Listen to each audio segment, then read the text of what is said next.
గణేశాయ నమః. శ్రీ సరస్వత్యై నమః. శ్రీ గురుభ్యో నమః. భక్తులారా,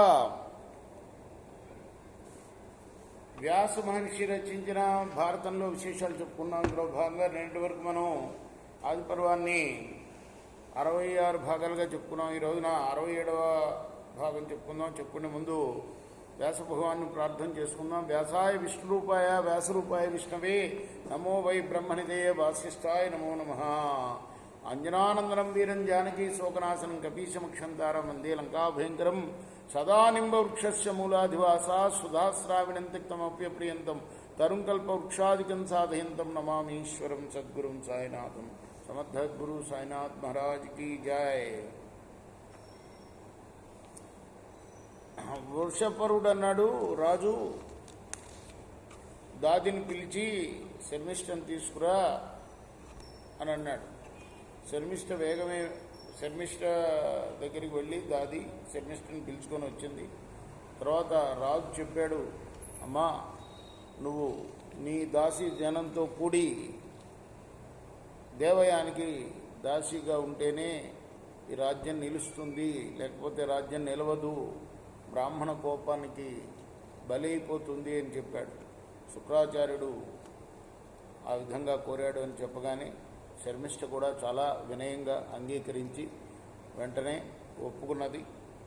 ఆ తర్వాత మరి శర్మిష్ట వనంలో అంటే నగరంలోకి రాకుండా వనంలోనే ఉన్న దేవయాని దగ్గరికి వెళ్ళి నేను నీకు దాసినని చెప్తే అప్పుడు కూడా మళ్ళీ ఎగతాళి చేస్తుంది దేవయాని. నువ్వెక్కడ నాకు దాసివి, నువ్వు రాజు కూతురువు కదా అని నిష్ఠూరాలాడుతుంది.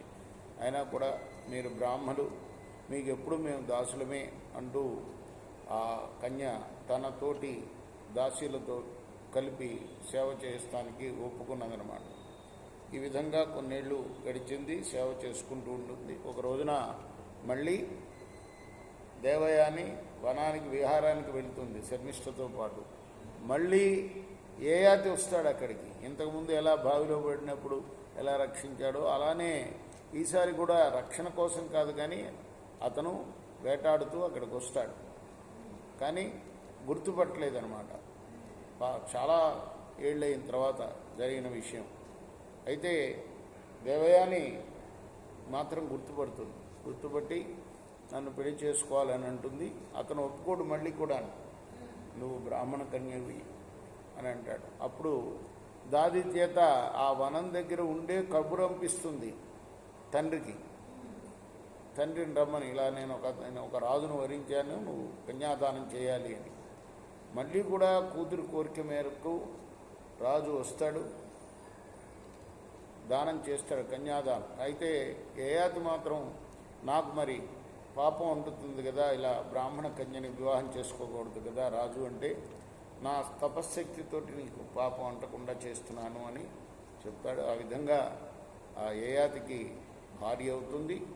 భార్య అయిన తర్వాత అంటే కన్యాదానం శాస్త్రోక్తంగా చేసి, మరి శర్మిష్ఠ దాసి కదా, దాసి కూడా ఆ అమ్మాయి ఎమ్మటే వెళుతుంది ఎక్కడికి ఏయాతి భవనంలోకి.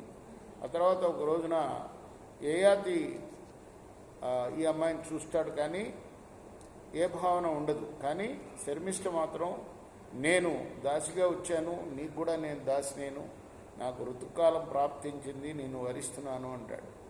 అంతకుముందే శుక్రాచార్యుడు ఇదంతా కూడా దూరదృష్టితో చూసి, నువ్వు ఈ శర్మిష్ఠను పంపిస్తున్నాను కానీ శర్మిష్ఠను నీ అంకం దగ్గరికి చేర్చుకోకూడదు అని చెప్తాడు.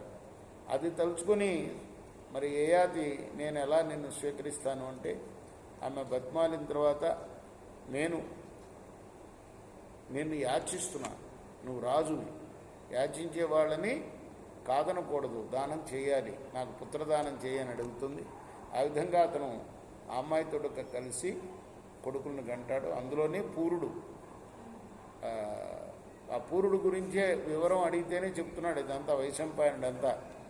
ఆ పూరుడు ఎవరు అని దాని గురించి. ఆ ముగ్గురు పుత్రుల్లో పూరుడు ఒకడనమాట, ఆ శర్మిష్ఠకు పుట్టిన పుత్రుల్లో. అయితే తర్వాత శుక్రాచార్యుడికి విషయం తెలుపుతుంది వెళ్ళి దేవయాని కోపంతో. అంటే శుక్రాచార్యుడు చెప్పిస్తాడు ముసలివాడి కమ్మని. ఆ విధంగా ముసలితనం రావటం, ఆ ముసలితనాన్ని పూర్వుడు స్వీకరించడం జరిగిందని వైశంపాయనుడు జనమేజయ మహారాజు చెప్పాడు. కృష్ణార్పణమస్తు. రేపు మనం మిగతా భాగం కొనసాగిద్దాం.